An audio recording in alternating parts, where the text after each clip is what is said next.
Nipah virus, जिसके recently India में कुछ केसेस रिपोर्ट हुए हैं, क्या यह सच में हमारे लिए डेडली है?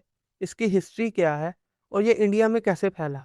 इसके अलावा इसके कॉजेज और ट्रीटमेंट क्या है? ये सब क्वेश्चंस के आंसर्स इस वीडियो में मैं आपको देने वाला हूँ। निपा वायरस एक हाईली पैथोजेनिक जूनोटिक वायरस है, जिसका मतलब ये है कि ये जानवरों से इंसानों में फैलता है। साइंटिस्ट ने इसे पैरामीजोवाइडी फैमिली में क्लासिफाई किया है। ये कॉमन सिम्टम्स से लेकर सांस की सीवियर डिजीज और फेटल ब्रेन इन्फ्लेमेशन की वजह बन सकता है। इसका फर्टिलिटी रेट बहुत हाई है, यानी 100 इन्फेक्टेड पेशेंट्स में से 40 to 70% लोगों की डेथ हो जाती है। निपा वायरस के कॉमन सिम्टम्स में fever, headache, muscle pain, vomiting, sore throat, cough, drowsiness और कन्फ्यूजन वगैरह शामिल हैं, जबकि सीवियर केसेस में इंसेफेलाइटिस और कोमा भी हो सकता है। निपा वायरस सबसे पहले 1998 में पिग फार्मर्स में देखा गया। जब ये पिग्स मलेशिया से सिंगापुर ट्रांसपोर्ट किए गए, तो सिंगापुर में भी इस वायरस के केसेस रिपोर्ट होने लगे। रिपोर्ट्स के मुताबिक ऑलमोस्ट 300 प्लस केसेस रिपोर्ट किए गए, जिनमें से 100 प्लस पेशेंट्स की डेथ हो गई। इसीलिए निपा वायरस का नाम मलेशिया के एक विलेज निपा के नाम पर रखा गया। इसके बाद 2001 में बांग्लादेश में निपा के वायरस के केसेस देखे गए, जो कि फ्रूट बैट्स यानी चमगादड़ की वजह से इंसानों में फैला। और फिर 2001 में ही इंडिया के वेस्ट बंगाल और केरला में भी केसेस रिपोर्ट हुए।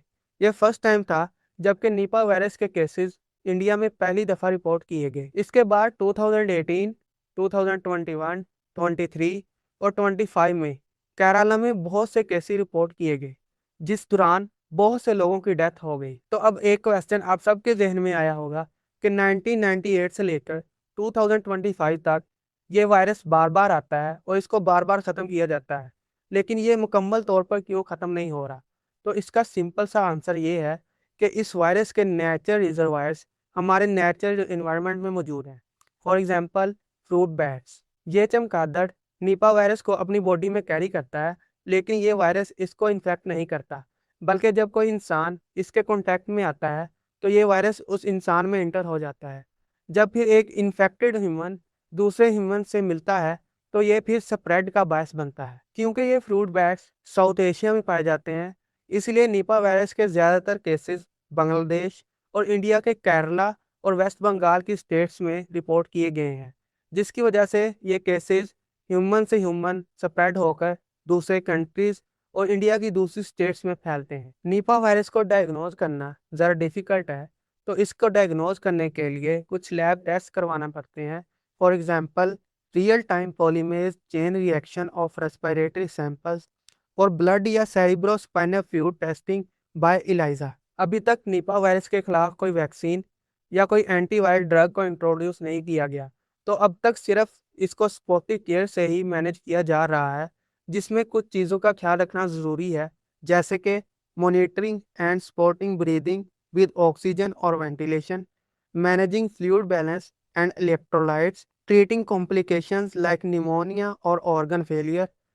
ये सब इंटेंसिव केयर वगैरह सिर्फ हॉस्पिटल्स में ही मुमकिन है। इसके अलावा एक एंटीवायरल ड्रग रेमडेसिविर और मोनोक्लोनल M102.4 एंटीबॉडी यूज़ की जाती है, जो इस वायरस के लिए स्पेसिफिक तो नहीं है, लेकिन इस वायरस की इन्फेक्शन को काफ़ी हद तक रोकती है। अब हर इंसान के जहन में सवाल आता है कि इतनी एडवांस टेक्नोलॉजी और रिसर्च के बावजूद अभी तक साइंस निपा वायरस की ट्रीटमेंट को क्यों नहीं ढूंढ सके?